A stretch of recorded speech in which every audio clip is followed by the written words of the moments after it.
learned that you know how you hear like crowd roar noises like. I learned that that's a real thing. That's actually how like 20,000 or more people sound when they're cheering you on.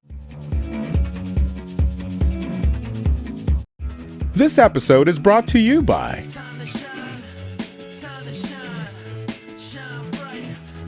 Hi everyone, good afternoon. Welcome to another episode of Chat with Nick, and right next to me is Grammy Award winner Dale Edward Chung. How are you doing? I'm fine. Thank you for having me. Hi.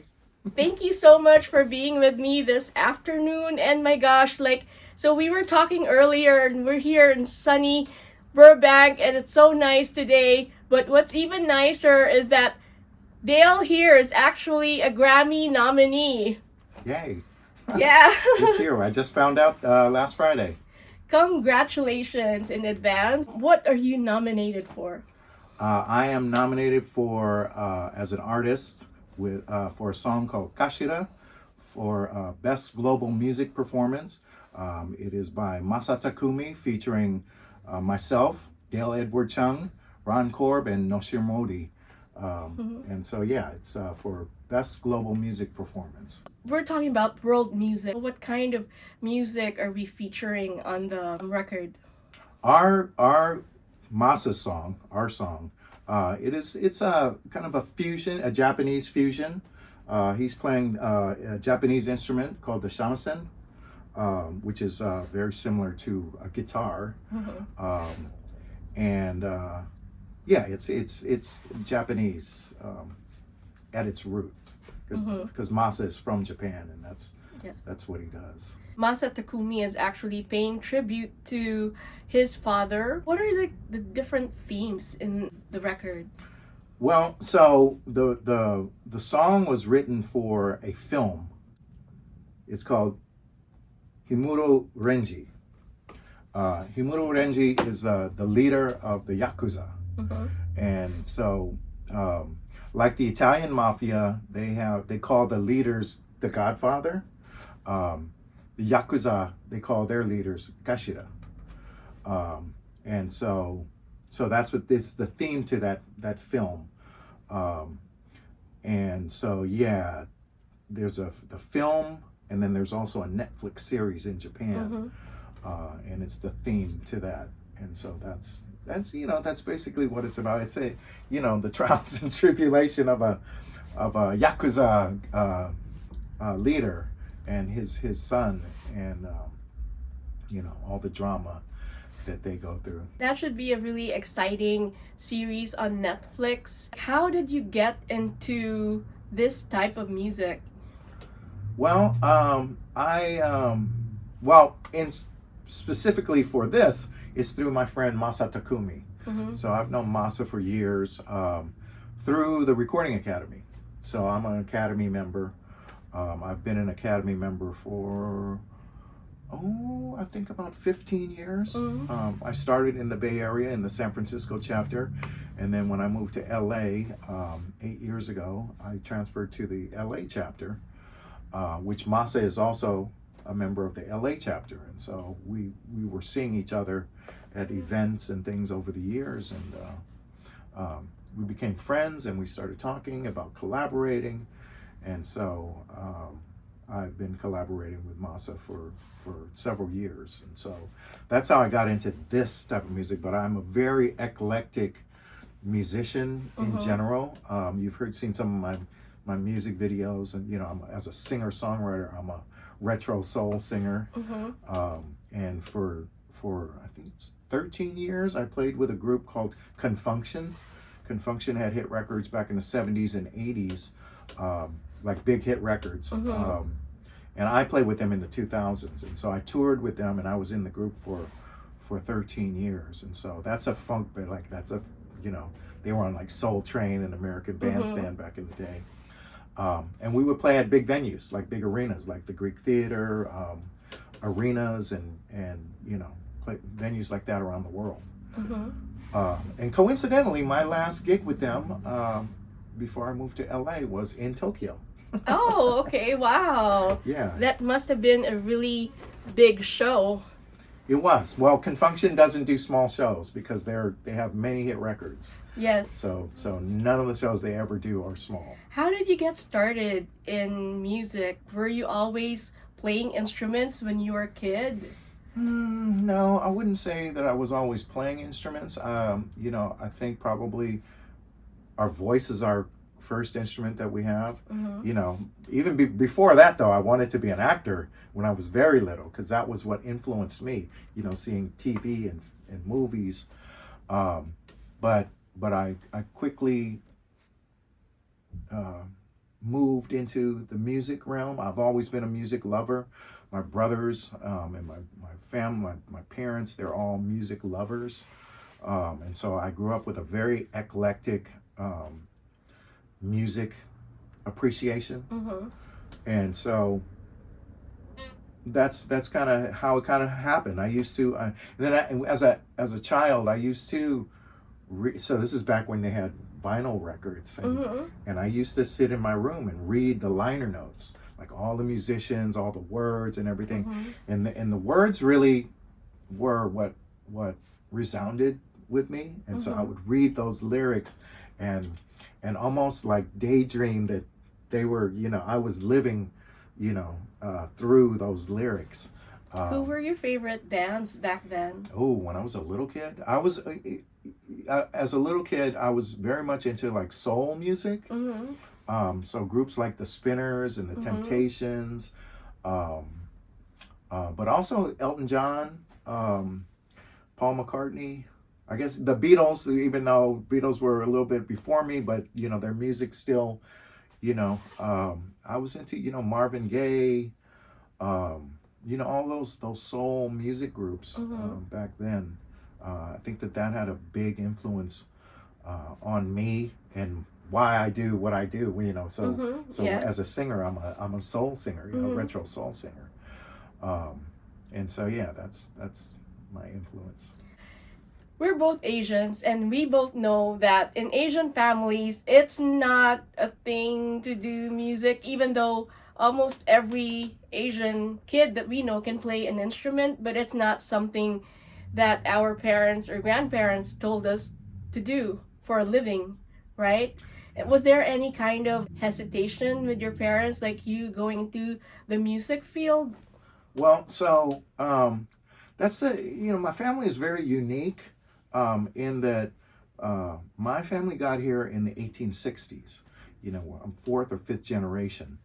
And so my mother was born and raised in Berkeley. And my grandmother was born in Monterey and, basically spent most of her life in Berkeley. And so I would say while we were traditional in a certain sense, we were very also American. Honestly, my mother's philosophy, for me at least, growing up was, whatever you do, whatever I do, be the best you can at it, and don't expect me to visit you in jail. So I went to school. I worked for a living, but all the while, I wanted to do music. We had a piano at my house growing up, and so I would play the piano. I took piano lessons for a little while, and but I did a lot of writing. I would have friends come over and we would write. Oh wow. And my family put up with that because the piano was right in the living room. So there are old recordings that you can hear of me and my friend like working on music, and then you hear the TV getting louder and louder in the background. But they all put up with that. And so I worked for a long time, just, like in corporate America. I used to work for San Francisco State. And then I worked for the Discovery Channel. And then finally one day I said, I'm not happy working in the corporate world. I've always been an artist. And I outside of work, I was doing music. I was playing in bands. I was playing in shows up in the Bay Area. And so I sat down on the porch with my mom one day. And I told her this idea that I'm thinking about quitting my job and pursuing music for a living. And I wanted to get her opinion because I knew she would be honest. And she told me, she said, look, if you feel that strongly about it, you should go for it. And so I did. Mm-hmm. So I think it was probably like 2 weeks to a month later, I quit my job, and I didn't really have a plan, so I don't really suggest doing that. But and a lot of my friends I know, they went into music because they got hired by like Prince or an Earth, Wind and Fire or something like that, and then they went on tour, and so that started them, or they got a record deal or whatever back then. But that wasn't the case for me. I didn't have anything going on except the drive and will and want to try and make something. And I said, and again, this is, so I'm older now, at that point in my life, and it was like, well, I'm not going to be a pop star for sure, right? So I just wanted to make a living at music, and so that's what I set out to try and do. And it has been a roller coaster ride, ever since. It's a hustle every day, trying to figure out, how am I going to pay the rent? I've been lucky. I think I've been very lucky. Maybe 2 years after I quit that job, because I didn't know what I was doing. But two years after I quit that job, I was able to I was sitting in with a cover band up in the Bay Area, friends of mine, and because I wanted to meet more musicians, and the drummer for that group, Confunction, he happened to be playing with the band that weekend, and so that kind of led to the connection there, and so maybe a year, 6 months to a year after I had met him, he's like, Confunction's looking for a percussionist, What year was that? That would have been like 2003, I think. So it's been over 20 years now that I look back on that day that I quit, and it's like, wow, it's been over 20 years, and I'm still here. How long did you play the Confunction? I played with them for 13 years. Oh wow, that's a long time. Yeah. What were the most memorable experiences you had playing with the band? With that band? Well, playing in front of 20,000 people, I learned that you know how you hear like crowd roar noises, like I learned that that's a real thing. That's actually how like 20,000 or more people sound when they're cheering you on. But I think the thing that I enjoyed the most and learned the most from playing with Confunction, which are super professionals, they have multiple hit records, was playing the record. You're not there, you're there as a band member, you're part of a team. You're not there to play the loudest, you're not there to play the most, you're there to play the songs, especially if they're hit songs, right? And you're playing with the group that had those hit songs. They want you to interpret that song like the record for the most part. You can embellish, but it's not your show. It's the song show, and it's the band's show. Not just verbatim what is, they hire you because you're good, right? And they want you to put yourself into it. But yes, they don't want you to solo through everything. They don't want you to, they want you to play, if this guitar part is this way, that's what they want you to play. When they call out the band, they play their own parts. When they introduce the band, do you get to embellish and play? Oh, absolutely. So I would always get a solo. So, and that was my introduction. And I would basically start off this song. It's a song called Got to Be Enough, that starts, the song live would start with me playing congas and doing a conga solo. And he would introduce me, ladies and gentlemen, Dale Chung, right? And so, that was, it was amazing. What was that like, being, from the pictures that I've seen, being the only Asian in a largely African-American group?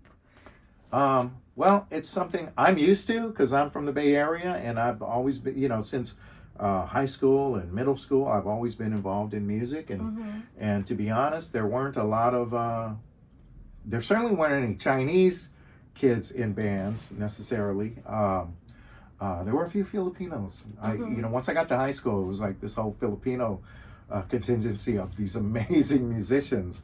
And being from Berkeley and Oakland, it's a very diverse culture. So there's black people, there's white people, there's Latinos and Asians. But for the most part, most of the bands I've ever been in, I was normally the only Asian in the band. And when I talk to some of my old friends, they were like, we never even really noticed that. We don't even, like, it's just, but I think especially growing up in the Bay Area where it's just diverse. Like, you go to school and everybody is everything, right? And so it really wasn't, like, it didn't stand out to me. Like, that wasn't something like, oh, I'm the one Asian guy in the band. Until the girls came to me. I did like that. Because looking from the outside in, that's what you see. Yeah, you were the interesting one. Yeah, so it's, not all the girls, but, some girls would be like, hey. I'm like, hey. But it worked out to your favor? It did. But overall, I don't feel one way or the other. Like, it was just something. It's just something that is. It's something that we should be in America. Really, yes. We should just all be used to, sharing our space, with our cultures with everybody that we're around, because that's what America is. So you mentioned the Bay Area and Berkeley and Oakland several times. And what was it like growing up in the Bay Area? Because when we hear of news nowadays, everything is just like, I'm like really saddened and shocked of like all the news coming out from the Bay Area, especially in the city, in San Francisco, in Richmond, in Oakland, and even some parts of Berkeley now. What was it like back then? That was like during the 70s, right? Yeah, 70s, 80s. Mm-hmm. It was wonderful. I loved growing up in the Bay Area. Mm-hmm. I don't think there would be another place I'd want to grow up in, especially like Berkeley and Oakland. Mm-hmm. It was super culturally diverse. Now, like, I've been gone for 8 years, but I do see, there's a rise in like hate crimes and crime in general. I think the economics, there's the rich are getting richer and the poor are getting poorer. And there's no social safety net for a lot of people. And the Bay Area is an expensive place. But it's also a very innovative place. Mm-hmm. I think that for me, growing up in the Bay Area was just this amazing, welcoming thing. I think back when I was a kid in my neighborhood, my friends were all different cultures. We're all American. But my friends in the neighborhood, some of whom I'm still friends with on Facebook, but we were just all the different colors, mm-hmm. And we would just all go and hang out, and it wasn't anything abnormal. It was absolutely normal. Obviously there was racism in the Bay Area. It exists everywhere. But as a kid, that was just the way it was. And I really love the Bay Area. It's sad when I hear about the crime and stuff, and even when I was there, towards the last several years, my car had gotten broken into a few times, and but I think that's all due to like the economic disparity. Mm-hmm. So. And no matter where you're at, even here in Los Angeles, there, crime happens. But I think back then there was more of the middle class. There was more of an even, economic thing. We didn't have billionaires, mm-hmm. And people making $10 million a minute. That just didn't exist then. Mm-hmm. I think there, and all of that led to a kind of just a happier way of being, I think, in general, at least for me as a kid. My parents had regular jobs, and they could afford to buy a house and food and take care of me and my brothers, so I think overall that just gave the overall environment for me as a kid growing mm-hmm. up a happy childhood, I think. Mm-hmm. And it certainly led you to be who you wanted to be, which is a musician. Given that scenario, it kind of made you flourish, and now you're an award-winning musician. Oh, I won a Latin Grammy in 2019. That's that there. Oh wow. And then I think 3 years ago, with Masa again on the album, I was a featured artist. So I was part of his Grammy nominating Grammy winning album. Was that in the global music category? Yes, so as that well? won for best global music album. And then this year, so that I got a certificate for that says that I was part of that project. This year, I'm a full-on nominee, and so hopefully we'll get another one of those. So, but yeah, and I'm also an actor. I'm in the film business, and as an actor, I have to say, I think it was 20 years ago, I starred in a film that won a SAG award. Although I didn't know what a SAG award was then. And I wasn't really trying to act then. It was my acting, I really started to focus on acting once I moved to LA 8 years ago. What made you move to LA? Was it the allure of it being the entertainment capital of the world? Absolutely. That's exactly what I told people. You know, I don't know what it is about the Bay Area, but a lot of people in the Bay Area, a lot of artists, I guess, they have this I guess, love-hate relationship with Los Angeles. And I personally wanted to move to LA when I was probably 18, when I was a kid. I really wanted to move to LA, and I didn't. So considering that, I moved to LA very late. But that was something that was always deep down something I had wanted to do. And when people would ask me, why do you want to move to LA, you know, from the Bay Area? And I said, because it's the entertainment capital of the world. I mean, literally, there was no other place in the world like LA. This is where all the movie studios are, TV studios, and I used to say this, like we could be sitting in a cafe. So we're in the Bay Area. We could be sitting in a cafe. In LA, almost everybody in that cafe is somehow related to the entertainment business, whether they're an actor, musician, a writer, producer, director, an accountant that works for Warner Brothers, you know. And that's the environment that I wanted to be in, right? And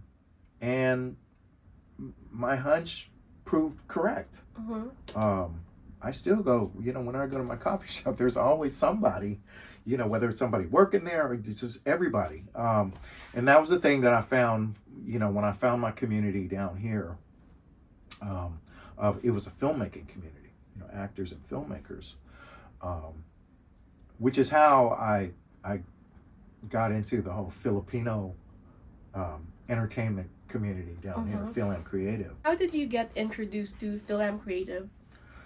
So there used to be, my friend Stacy, who I won the SAG award, she actually won the SAG award, but the film that I was in, she lives down, she's a director.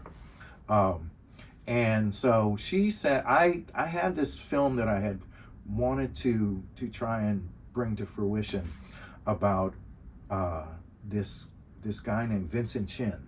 Vincent Chin was murdered in 1983. He's the reason why we use the term Asian American, that case of his. And so I had been talking to my friend Stacy Marbury, and she says, you need to go and hang out with some Asian filmmakers. And she says, my friend says that there's this thing called We Own the Eighth, which is in downtown LA. So you should go to that. She's like, I'll go, we'll meet there. We'll go together. And I'm like, okay. And I'm just getting to LA, like maybe 6 months in. And so, you know, everything is new. Everything is new and bright and exciting. And that We Own the Eighth was started by Dante Bosco and AJ Raphael. It was a monthly meetup that they had. And so I go. And actually, I'm on my way to downtown LA, and my friend Stacy says, I'm sorry, I can't make it. I'm working on a film, and I just can't get away. And I almost turned around. And I said, no, this is why you moved to LA.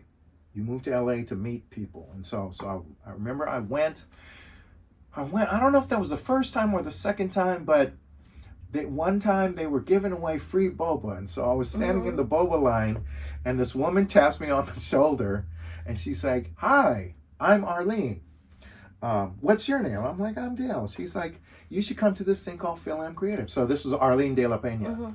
Arlene actually stars in my music video for "It's Over," but she's like, "You should come to this thing called Phil Am Creative. It's kind of like We Own the Eighth, but it's different. It's like a potluck, blah blah blah."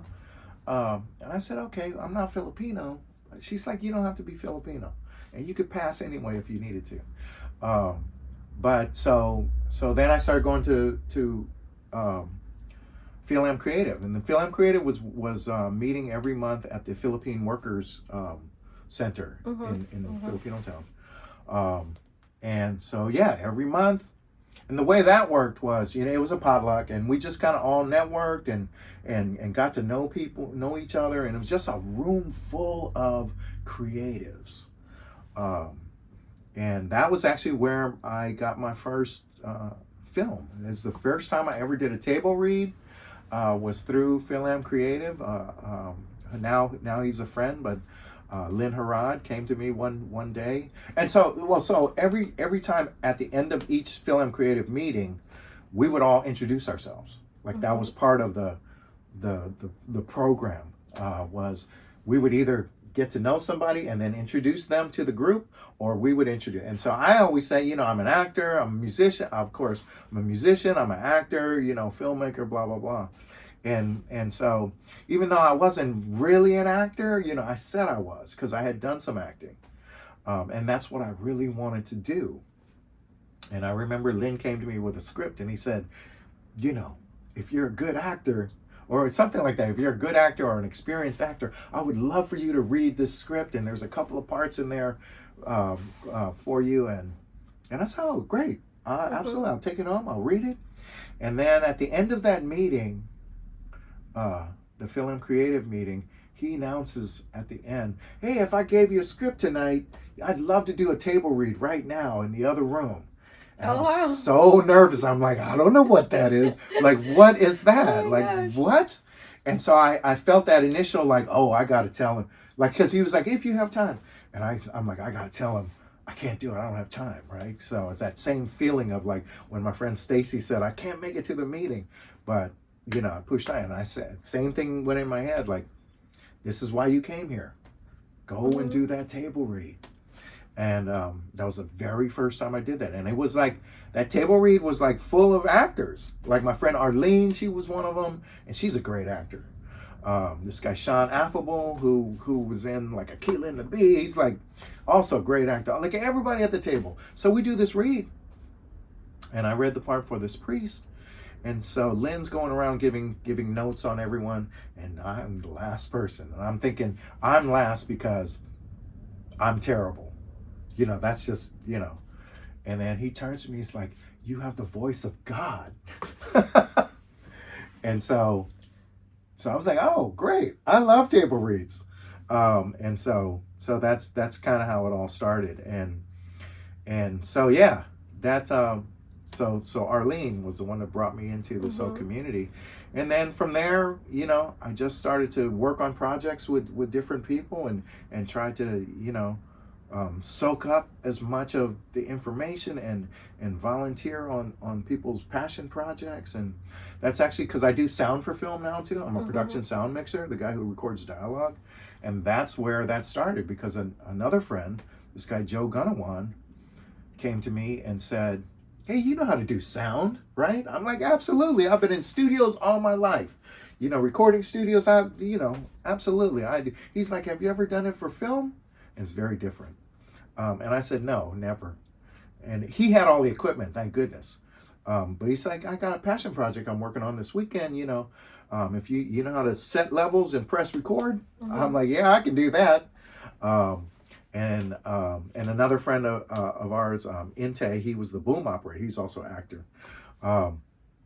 But that's how I got started doing that. Because after that weekend, because I had always, at that point, I'm still pretty new in LA. Like maybe a year in at that point. I I never thought that I could do anything behind the camera, right? Except maybe as a producer, because I'm a producer. But after that weekend, I said, you know what? If there was one thing I might be able to step into behind the camera, it might be sound. And so I ended up, after that weekend, buying some sound equipment, a mic and a boom pole, and told people I have the equipment, you know. So I'm volunteer. I don't know what I'm doing. I'm still learning this, obviously. But if you have a passion project and you need someone to do sound, you know, let me know. And that's kind of how it started. And so now, yeah, just like a month ago, I did a commercial shoot. I did sound for a commercial. I've done films. I've done, you know, films that are on Netflix. I've done, you know, lots of film projects, doing sound as well as acting. Would you say that in LA you sort of have to be like an actor playing different kinds of roles and wearing different kinds of hats in order to survive?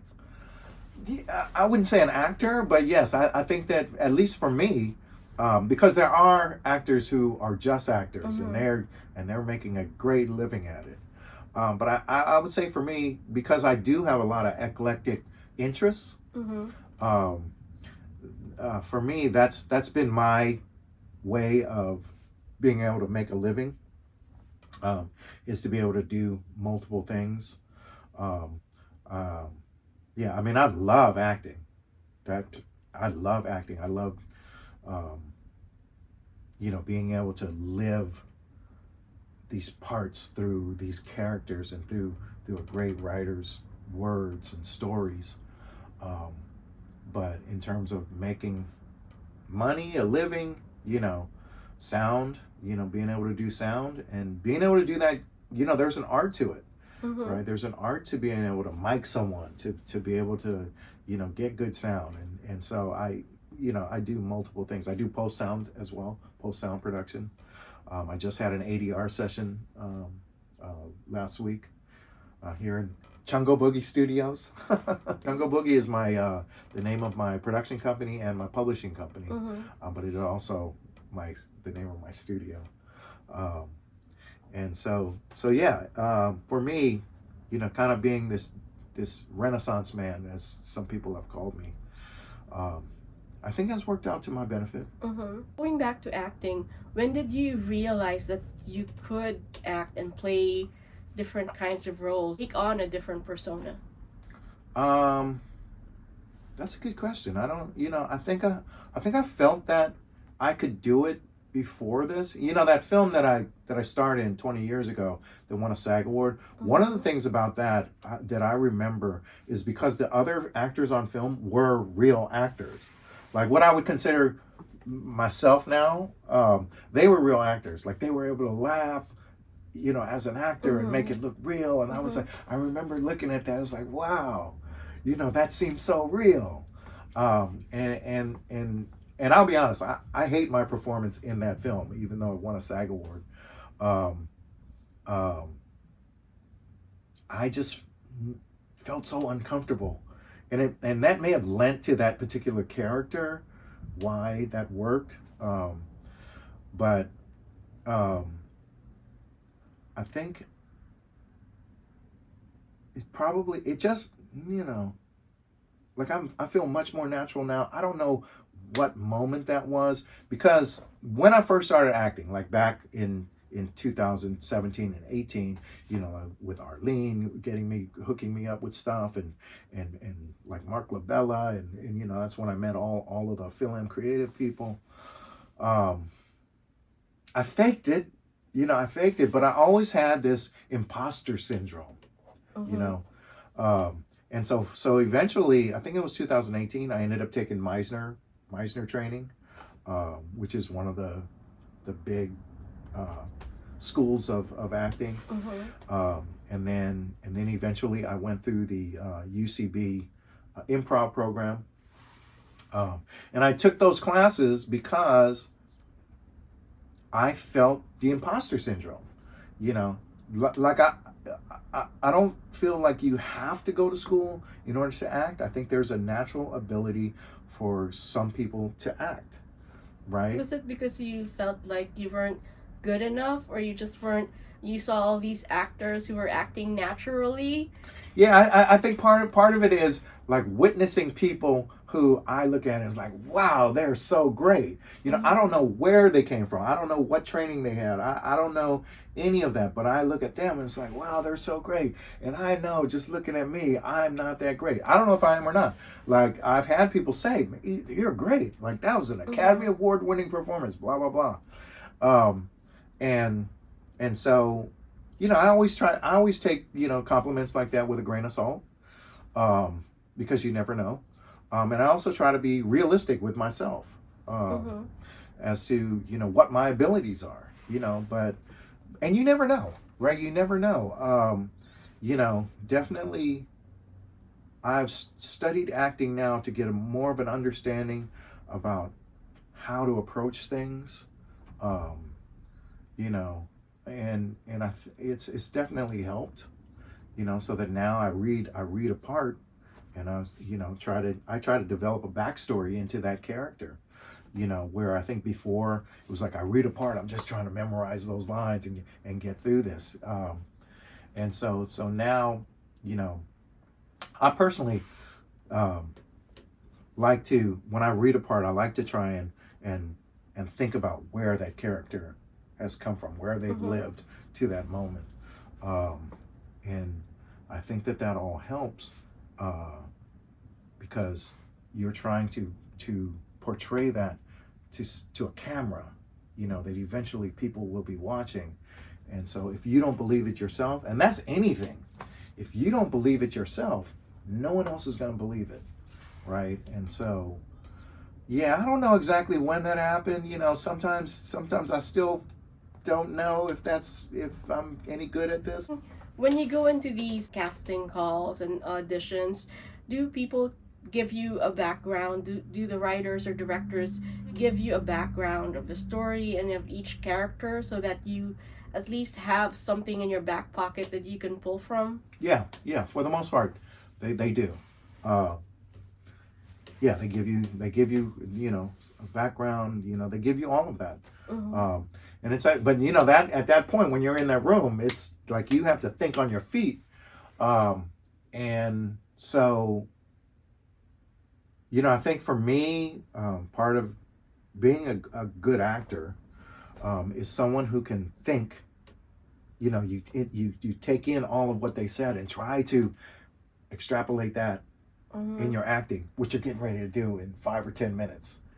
And so it's challenging, you know, but it's also like you just have to get in your head that this is how it works, you know, and you just do the best you can. You just do the best you can and then move on. Right? That's the one thing, you know, actors we're very sensitive. You know, I think we overthink a lot. But in the end, you know, do the best job you can and then move on, you know. And if you get a call back, amazing. But if you don't bring that with you. You don't bring that whatever's in your head with you to the next audition. You know, you just have to let that go. And then, because the next audition is going to be a whole other character and a whole other thing. And if you're carrying that, well, why didn't, you know, I did terrible, or I don't think I did, you know, and you never know. That's the whole thing, is like you do the audition and they don't give you feedback. They don't say, oh, well, you know, that wasn't good, so we're not going to hire you. Or we're not going to give you the call back. You know, they'll tell you things, or they might even say, oh, this was great. This was great. Try it this way. And you might be in there, and then in the end, you don't get the call back, you know. So you never know. You just kind of have to appreciate those moments that you got that audition, that you're able to act. 10 auditions, how many parts do you actually get casted for? Out of 10, you know, could be none. Could be none. You know, that's the thing. There's no mathematical equation, you know, but really this job is a very unique job where if you're lucky, you get a lot of job interviews, which are the auditions. If you're lucky, you get a lot of auditions. But the reality is that probably you might book something 1 or 2% of the time. So if you have 100 auditions, which is a lot, you might book one or two. What is it that keeps you going and a lot of other people going? Because we see these actors, you know, on stage during the Oscars. They've had a long life of auditioning for all kinds of parts and all kinds of jobs, but it's that one audition, that one Yeah. film that they're known for. What keeps you going, knowing that you never know? You never know if you're gonna get the part or not. Well, I think this is any career, whether you're a teacher or a lawyer, a doctor, actor, musician, you have to have the passion to do it, right? So if it's not in you that this is what you want to be, you're going to give up. You know, you're just not going to work that hard. You know, like, you know, there are people who pick up instruments thinking, oh, I can play, you know, I see little kids, I see Prince, I see people like that. That's how I want to play. And then they start to do it. And it's like, this is not how this works. And they think, you know, that immediate gratification, well, that is not the passion, right? That's you see something and it's kind of your ego, you know, and something you want to try. But you realize that, no, this is something that takes work, like a lot of work. And yeah, it's not like you go to school, you get a degree, and then you get a job, right? This is something where you put in all this life work, you know, and this passion into this thing, and then you don't get hired, right? And so if you don't have that fire within you to continue to go on, you won't. You'll end up quitting and working a regular job, and which is fine, you know, but that's what it takes in order to succeed in really any profession that is. You have to have the calling. What is that calling for you? Well, I'm an artist. You know, I'm an artist. I think that I've never not been an artist, and it's just something that I've always wanted to be. And the thing is, like, it's something I love. I love the art. I love music. I love the acting. And I think that is just who I am. And so I don't really have a choice to be anything else. You've had a long journey from the Bay Area to LA in the entertainment industry, and I'm sure you've met a lot of famous people. What's your most memorable encounter with a famous person? Oh, well, my most memorable at this moment was meeting Quincy Jones. That was 2019, and actually Quincy Jones, who just passed away. I don't know if you know who he is, but he is the greatest music producer in history. Ever? Yes. And I was in a film. So when I first moved to LA in 2016, but this was 2017. I think maybe January, February 2017. I was just here. Like, I'm trying to figure it out. And a friend of mine, his name is Rupam Sarma. He's from the Bay Area. He's a musician, but he's also a filmmaker, and he's also a scientist. And he was shooting this film. It's shot for the most part in India, but it starred this woman named Tamala and this other woman named Saida Garrett. Saida Garrett was one of Quincy Jones's mentees. She co-wrote Man in the Mirror for Michael Jackson, among a ton of other hit songs. But Quincy was like, they're like family, right? And so Saida happened to star in this film. It's called One Little Finger. And my friend Rupam, they're shooting in LA. They had just filmed in India.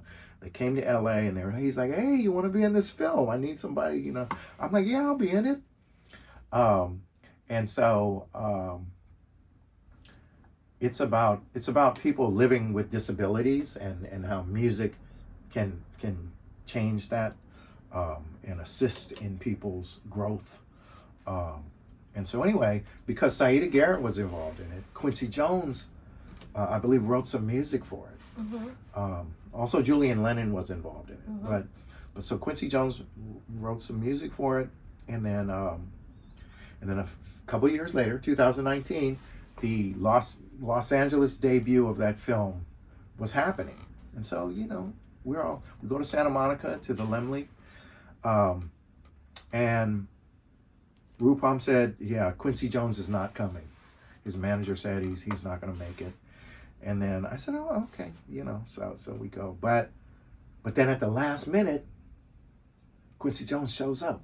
Quincy Jones tells his manager, I'm going to that. And so he shows up. And so it's like, I want to say less than 100 people at that film premiere. And there's an event space above the Laemmle in Santa Monica. And so we're all up there, you know, I'm talking to friends and other cast members and just other people in the community. And I see this crowd in the corner of people kind of hovering around. And somebody says, I think that's Quincy Jones over there. I'm like, really? And so this is before we go downstairs to see the movie. And so I catch Quincy as he's getting ready to go downstairs. And I'm Quincy Jones, you know, pleasure to meet you, blah, blah, blah. And Quincy briefly talked to me, you know, and then they say, Quincy Jones is coming back after the film, so let's all go downstairs. So we all go downstairs, and Quincy takes the elevator down, right? And so the rest of us walk down the stairs into the theater.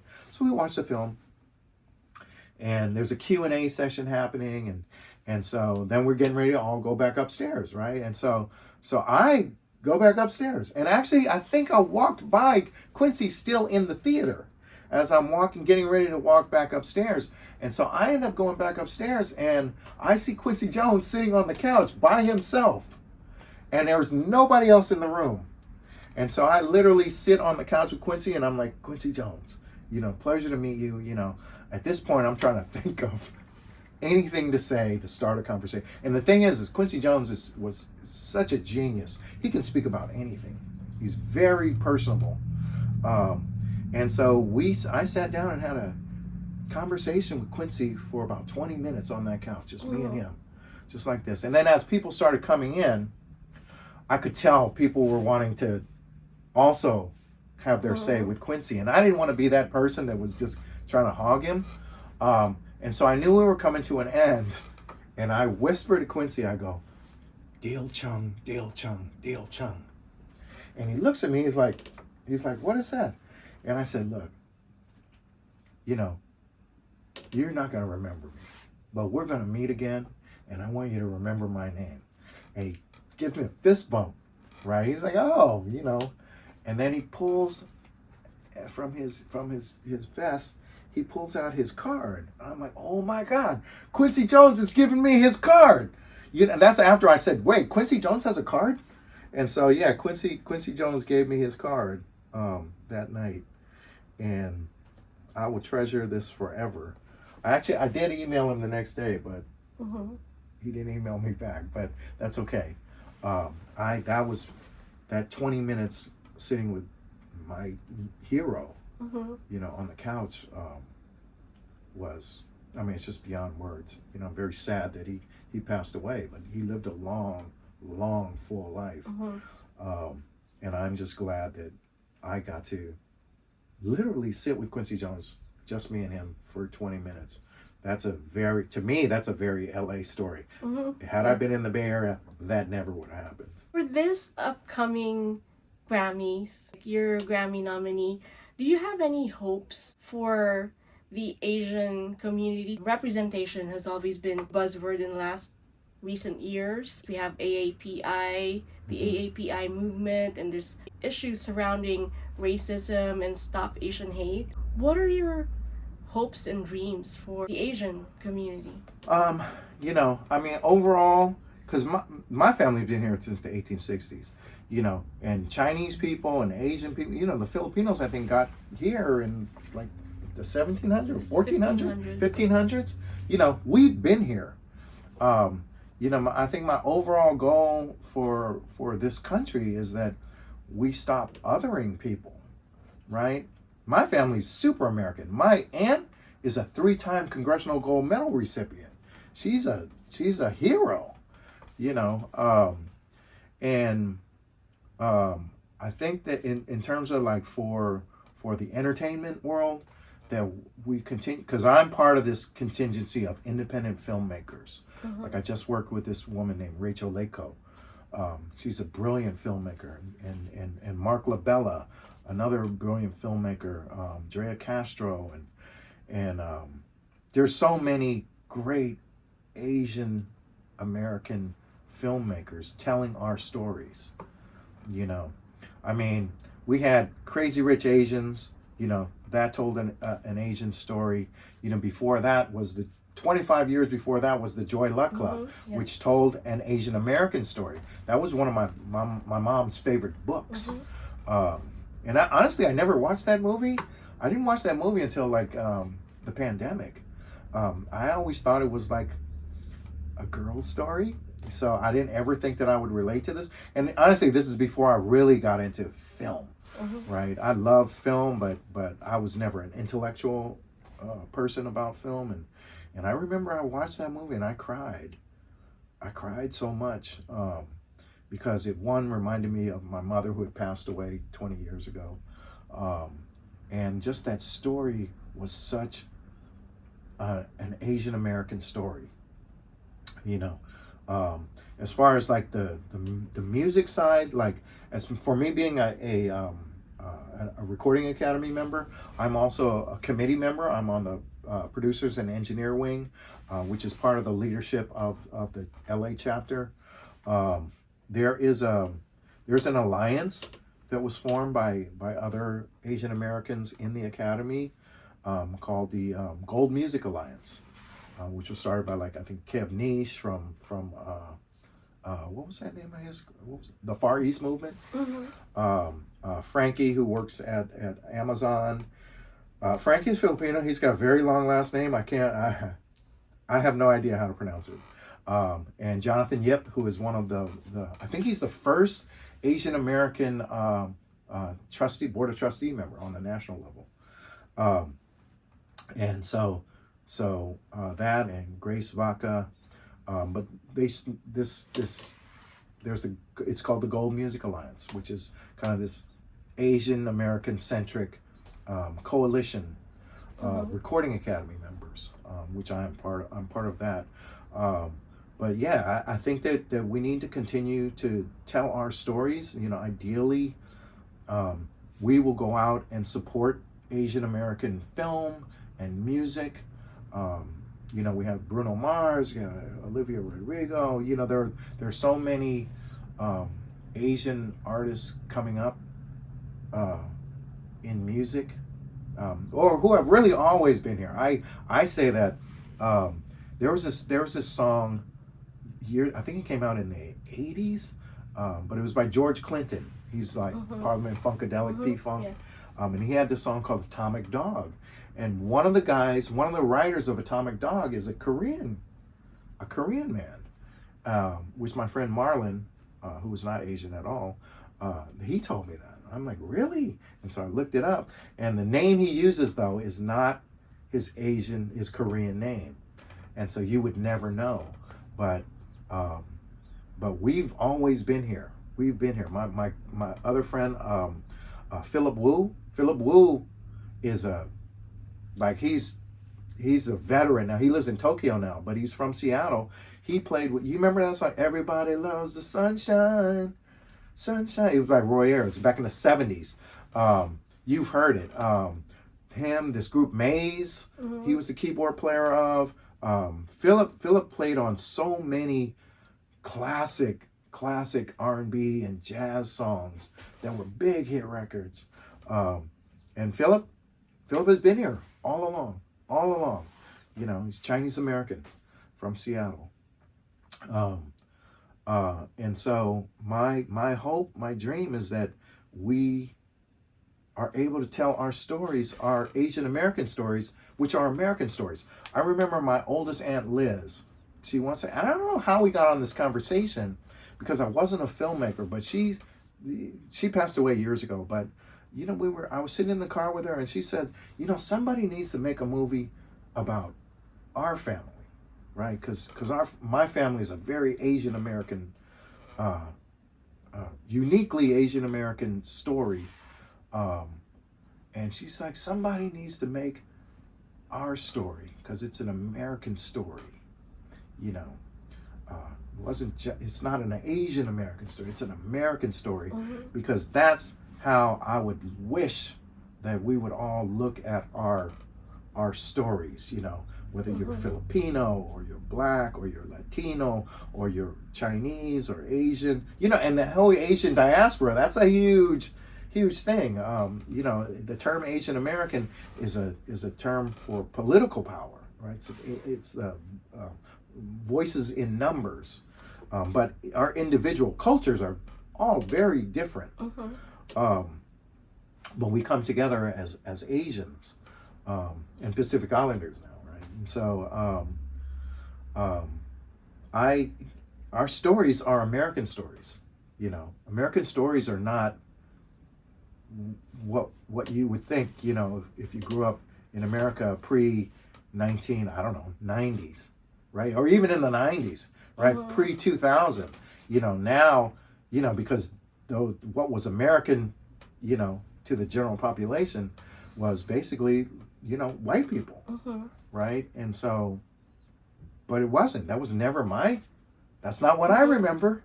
You know, and I've been here a long time. That's not what my mom remembers. She grew up in Berkeley, but that's what movies and television told us. What was American? You know, not Sesame Street though. And certainly, Asian Americans have been in the U.S. for a long time, and we're all part of literally making this nation the Chinese community. We're here in the 1800s, mid-1800s, building railroads. Was your family part of that story? No, actually, so it's interesting. My family was one of the founding Chinese families in the Monterey Bay area. And actually, my ancestors, his name is Chung San Choi. You can Google him. There are pictures of my family from the 1870s in the Monterey Bay area. There was a guy, his name was Sandy Leiden. He wrote a book called Chinese Gold. Chinese Gold? Yeah, Chinese Gold. He was a professor at Cabrillo College in the Monterey Bay area. And he did the research on this. And my family was one of the founding Chinese families. The land we settled on and leased was right where the Pebble Beach Lodge is. You know, we couldn't own property, unfortunately, because then if we could, I'd be very rich. But no, Jung San Choi was a fisherman. He also polished abalone shells that they looked like jewelry. There's still a couple of pieces left from back in the 1800s, you know, when he was doing that. And they look like jewelry. And so my family we're noted for having the very first souvenir stand on 17 Mile Drive. And there was a picture of the kids in the family back then, like in the 1870s, of them standing at the stand, you know, selling the abalone shells. And so, yeah, we didn't build the railroads. We came in, he was a fisherman. He was an abalone fisherman. And then he polished abalone shells to make more money. And just like so many other Asians, there's so many stories that we can be telling about our families, like what your aunt said. Yeah, absolutely. Absolutely. I encourage, you know, everyone to you know, especially the filmmakers, to create our stories. You know, tell your story. Use us as your lead characters, because that's how we're going to break through. We can't count on the studios to tell our stories. You know, we have to be that force. You know, and I see that happening. You know, like with those filmmakers I had mentioned earlier, and there are so many more amazing filmmakers that are Asian American filmmakers that are telling our stories. You know, we just have to keep doing it. You just have to keep doing it.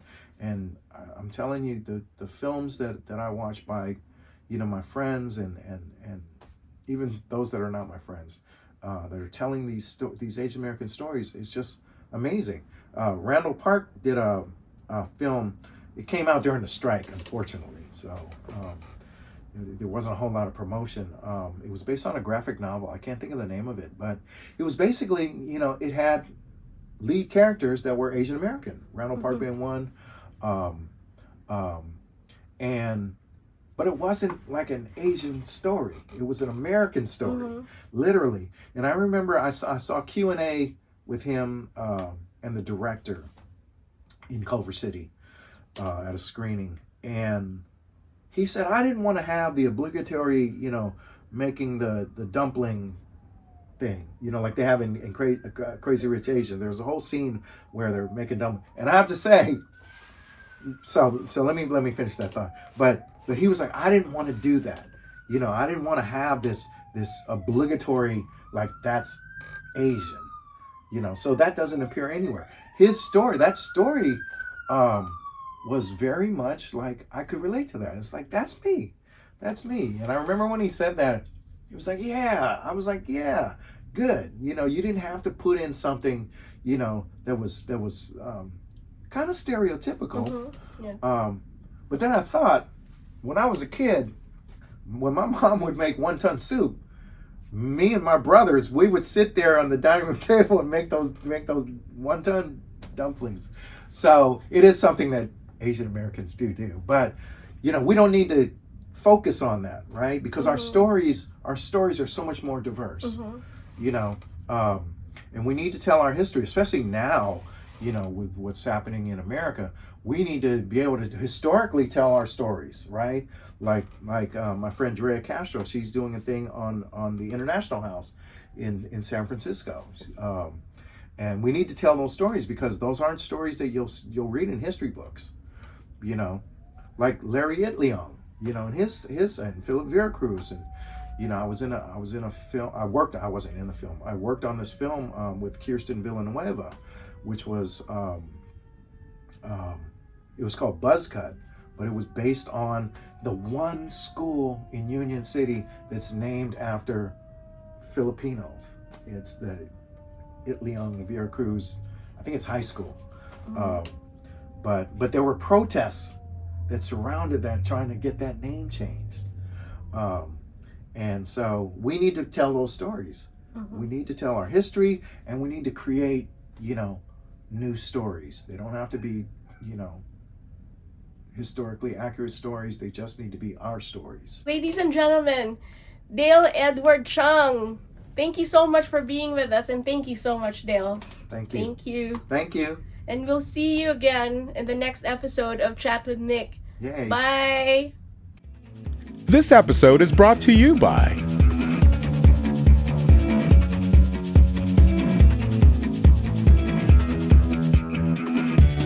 Time to shine, shine bright, be the star you are, yeah.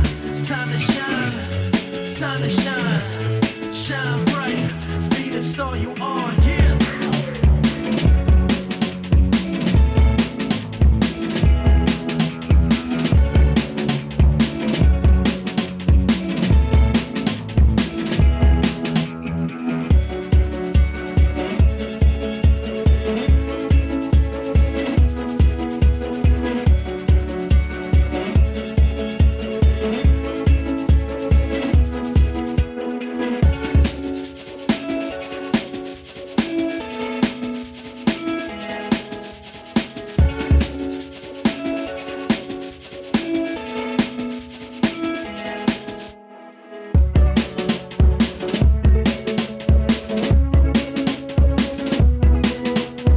Don't miss out.